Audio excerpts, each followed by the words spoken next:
आपने कभी खुद का आकलन किया है? कभी खुद का आकलन ज़रूर किया करो। अपने आप को एनालाइज़ करते हुए देखो कि आपने क्या गलत किया है ना? अपनी गलती देखने के लिए भी हिम्मत चाहिए। हम अपनी गलतियों को छिपाने में लगे रहते हैं और दूसरे की गलतियाँ ढूँढने हैं, है ना? दूसरे की गलतियाँ हम ढूँढते हैं, बढ़ा चढ़ा कर बोलते हैं, थोड़ी सी भी कमी महसूस हो जाए बस बढ़ा चढ़ा कर बोलने लग जाते हैं, क्योंकि अपने में कोई गलती ना ढूंढना भी अपने आप में एक अपराध है। अपनी गलती ना ढूंढना भी एक अपराध है। मनुष्य गलतियां करता है, कदम कदम पर गलतियां करता है। अगर हम ये सोच लें कि हमने तो कोई गलती नहीं की, तो ये सबसे बड़ी भूल है, ये सबसे बड़ी खुशफहमी है। अपने आप को एनालाइज करो कि हम कहाँ गलत है, दूसरे ने हमें कहाँ गलत समझा, उस गलती को सुधारने का प्रयास करो। और अगर आपने सुधार लिया अपने आप को, तो आप एक अनुभवी व्यक्ति हो जाएंगे, क्योंकि हम गलतियों से ही सीखते हैं। लेकिन गलतियों से ना सीखना, ये उससे भी बड़ी बात है। तो इसलिए गलतियां करके सीखना एक व्यक्तित्व है। ऐसा है, एक छोटी सी मैं कहानी सुनाना चाहूँगी कि एक बार क्या होता है कि ज्ञान, धन और विश्वास, ये तीन दोस्त होते हैं। तीनों में बड़ी दोस्ती होती है। तो एक बार इन तीनों के बिछुड़ने का एक वक्त आ जाता है। ये तीनों एक दूसरे से बिछुड़ने लगते हैं और कहते हैं कि एक सलाह भी करते हैं कि हम लोग मिलेंगे कहाँ, इसके बाद, आज के बाद हम कहाँ मिलेंगे। तो धन कहता है कि मैं तो अमीर की तिजोरी में मिलूँगा। ज्ञान कहता है कि मैं विद्यालय में मिलूँगा, आप मुझे वहाँ मिल सकते हो। लेकिन विश्वास चुप रहता है और ज्ञान और धन जो है वो उसकी चुप्पी से पूछते हैं कि तुम कहाँ मिलोगे, तुम क्यों चुप हो।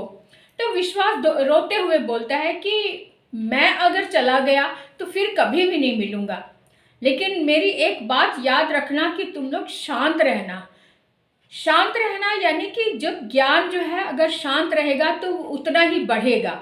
ज्ञान शोर मचाता है तो वो घटने लग जाता है। शोर मचाना यानी कि अपने आप को कमज़ोर करना।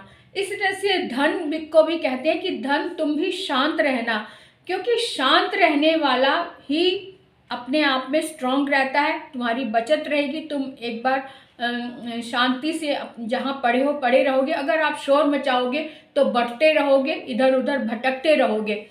क्योंकि जितना हम शांत रहेंगे, आपने देखा है कि जब हम शांत रहते हैं तो और मजबूत होते हैं। आपने देखा है कि लोहा जब तक ठंडा रहता है तब तक वो मजबूत रहता है, उसे कोई तोड़ नहीं सकता। लेकिन जहाँ वो गर्म हुआ, एक ही हथौड़े की चोट से वो टूट जाता है। तो इसलिए शांत रहो, अपने आप को गर्म मत करो और अकेले रहना, अकेले जीना सीखो। जीना सीखो यानी कि जब हम अकेले होते हैं तो हम पर कोई समस्याएं आती हैं तो हम उसे खुद ही सॉल्व करने की कोशिश भी करते हैं। और जब हम सबके साथ रहते हैं तो कोई मुसीबत आने पर दूसरों की तरफ देखते हैं।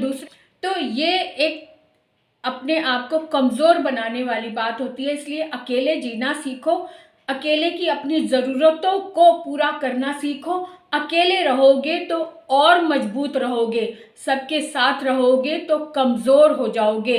यानी अपने ही कार्य को दूसरों पर जब हम सौंप देते हैं तो अपने आप को ही कमज़ोर कर देते हैं। इसलिए अकेले जीना सीखो। अपनी तरफ से अपने ऊपर आने वाली हर परेशानी को, हर कार्य को अकेले समाधान करो, अकेले उससे निपटने की कोशिश करो। अकेले चलने से हम अकेले चलना सीख लेते हैं और मजबूत हो जाते हैं। अकेले चलने से कोई भी कमज़ोर नहीं होता, कोई साथ हो या ना हो, हम पर कोई फ़र्क नहीं पड़ता। आप अपने व्यवहार में ही इतनी मजबूती लाओ, इतनी कर्मठता लाओ कि लोग आपका अनुसरण करें। अगर आप अपनी कमियों पर विजय पा लेते हैं तो आपकी जीत होगी। लेकिन जीत कर अपने आप पर कभी गुरूर मत करना, क्योंकि ज़िंदगी आज आपके साथ है तो कल विपरीत भी हो सकती है। इसलिए अपने मन को शांत रखना